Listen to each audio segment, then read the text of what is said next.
जय श्रीमन्नारायण। जय श्रीमन्नारायण। श्री संकटा व्रत कथा। माता संकटा की महिमा अति अद्भुत है। उसका वर्णन करना सूर्य को दीपक दिखाने के समान है। इनकी सबसे बड़ी विषमता यह है कि इनकी शरण में कोई भी व्यक्ति अपनी मनोकामनाओं की पूर्ति के लिए गया वह निराश नहीं हुआ। चिरकाल से माताओं, बहनों तथा संकटा के भक्तों की यह बड़ी अभिलाषा थी कि माँ संकटा देवी का भी अन्य देवी देवताओं की कथा जैसे मिलती है उसी प्रकार श्री संकटा देवी को भी प्रकाशित होना चाहिए, जिसे पढ़कर भक्त लोग अपने मन की अभिलाषा की पूर्ति कर सकें। इसलिए इस कथा को हम मोबाइल पर सबको सुनाने के लिए डाल रहे हैं।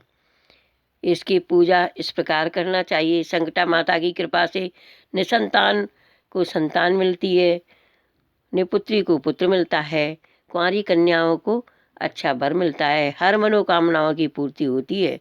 श्री संकटा जी की कथा सुनने से और इनका व्रत करने से। संकटा जी मैया की पूजा इस प्रकार की जाती है।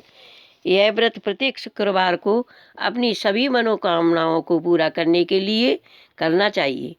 प्रथम आरंभ शुभ दिन शुभ मुहूर्त से करना चाहिए। इस व्रत के करने का अधिकार स्त्री, पुरुष, बालक व बूढ़ों को भी है। सौभाग्यवती स्त्रियां अपने सौभाग्य वृद्धि तथा कन्याएं अपना इच्छित वर प्राप्त करने के लिए कर सकती हैं। सभी शुभ कार्यों की पूर्ति के लिए इसे करना चाहिए। छात्र तथा छात्राएं भी इस व्रत को कर सकते हैं। इस व्रत को सबको करना चाहिए। आपत्ति में भी विपत्ति में भी इस व्रत को करती हैं तो संकट दूर होता है। कथा पूजा सबको अवश्य करना चाहिए। इसका फल शीघ्र प्राप्त होता है। प्रातःकाल या सायंकाल स्नान करने के बाद शुद्ध वस्त्र पहनकर कथा सुननी चाहिए। यदि कोई मंदिर संकटा देवी का हो तो उसी मंदिर में पूजा करनी चाहिए। नहीं हो तो अपने घर पर भी एक चौकी पर माता संकटा की तस्वीर या जो पुस्तक होती है तो पुस्तक को रख के धूप दीप माला पुष्पादि से आवाहन एवं पूजन कर शांत चित्त होकर कथा श्रवण करनी चाहिए। भोग के लिए चावल के आटे का लड्डू बना लो या मीठे फलों सेव, केला, संतरा, अनार इत्यादि जो भी फल मिले अर्पण करो। इसके अतिरिक्त कच्चा नारियल, अगरबत्ती, धूप, हवन सामग्री आदि से पूजन करना चाहिए। सौभाग्यवती स्त्रियां सिंदूर अवश्य चढ़ाएं। हाथ में लाल रंग का फूल लेकर माता का स्मरण करें और कथा प्रारंभ करना चाहिए। इसकी कथा इस प्रकार है। एक बार श्री नारद जी महाराज भ्रमण करते हुए मृत्युलोक में आए।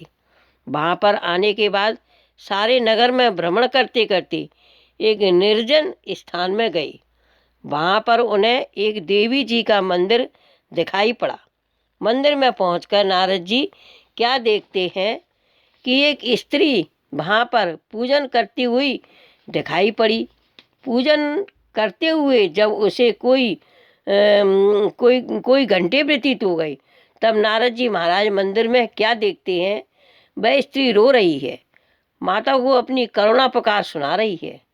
नारद जी ने कहा, माता जी आपको क्या कष्ट है जिसके लिए आप इतना विलाप कर रही हो। तब औरत ने नारद जी को रोकर देखकर रोना बंद कर दिया। नारद जी को प्रणाम किया। कहने लगी, महाराज आप कौन हैं? मैं आपको नहीं पहचानती। क्या आप मेरी मनोकामनाओं को पूर्ण करने की युक्ति बताएंगे? यदि आप उसे पूरा करने का वचन दें तो मैं आपसे अपनी वृथा का वर्णन करूंगी। श्री नारद जी ने उसे सांत्वना दी, विश्वास दिलाया और कहा कि कोई युक्ति ही नहीं बतलाऊंगा, बल्कि जिस कार्य के लिए तुम आप इतना विलाप कर रही हो उसे मैं पूरा भी अवश्य करवाऊंगा। नारद जी की वाणी को सुनकर वह बहुत प्रसन्न हुई और उसका चेहरा गुलाब की तरह खिल गया। तब नारद जी महाराज बोले, आप श्री संकटा देवी का व्रत कीजिए और विधि पूर्वक उनका पूजन कीजिए। 1 वर्ष व्यतीत होने के बाद जिस पुत्र रत्न की प्राप्ति के लिए आप विलाप करती हो, वह मनोकामना पूर्ण करने की शक्ति भी संकटा माता में है। तुम अपने घर जाओ, नियम पूर्वक इनका व्रत पूजन इत्यादि करो, जिसके करने से तुम्हें मनचाही संतान की प्राप्ति होगी। 1 वर्ष व्यतीत होने के बाद एक सुंदर बालक को उसने जन्म दिया। बालक के पैदा होने के बाद जिस प्रकार से द्वितीया से पूर्णिमा तक चंद्रमा वृद्धि को प्राप्त होता है, उसी प्रकार बढ़ने के कारण उसका नाम चंद्रकिरण रखा गया। यह कथा इसी प्रकार है। एक कथा और भी है इसकी। उसने फिर व्रत किया और व्रत को पूरा किया। कानपुर नगर में भोला बालू नाम के एक सेठ रहा करते थे। भगवान की कृपा से उन्हें किसी प्रकार की कमी नहीं थी और व्यापार भी अच्छा था। इनके दरवाजे पर कोई भी आता था तो उसे वापस नहीं जाने देते थे। इनके 4 पुत्र थे। सबसे बड़े लड़के का नाम सिद्धनाथ था। वह भी पिता के समान धार्मिक विचारों वाला था। जब लड़के की आयु 16 वर्ष की हुई, पिता ने शादी कर दी। शादी के कुछ ही दिनों बाद सेठ जी का देहांत हो गया। इनके न रहने के बाद व्यापार में आने वाली उलझनों से इनको अपने हाथों से जकड़ लिया। परिणाम स्वरूप यह हुआ कि व्यापार धीरे धीरे बिगड़ने लगा। यहाँ तक नौबत आ गई कि सारा पैसा समाप्त हो गया। अब घर में कुछ धन नहीं बचा। इस प्रकार कष्ट उठाने के कारण उस लड़के ने नौकरी कर ली, लेकिन नौकरी में इतनी आमदनी नहीं हुई कि घर का खर्च चल सके। श्री सिद्धनाथ जी को अपनी स्त्री से बड़ा प्रेम था। स्त्री को चिंतायुक्त देखकर हृदय में बड़ा दुख हुआ। कहने लगी कि हमारे कारण तुम्हें दुख मिल रहा है।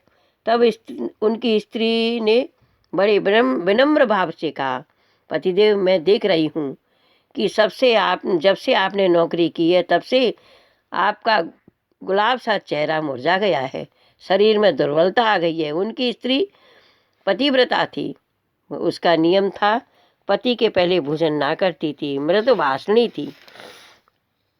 अपनी मृदुवाणी से सारे परिवार को मुट्ठी में कर रखा था।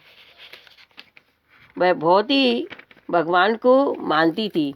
दरवाजे से कोई भी लौट के नहीं जाता था। सदैव की भांति सायंकाल जब मंदिर में कथा सुनने वह एक जगह जा रही थी तो उसने देखा कि कुछ औरतें मंदिर में संकटा देवी का महत्व सुन रही हैं, पूजा कर रही हैं, और उसको महत्व सुनाया। उसे सुनने के बाद वह घर लौट कर आई।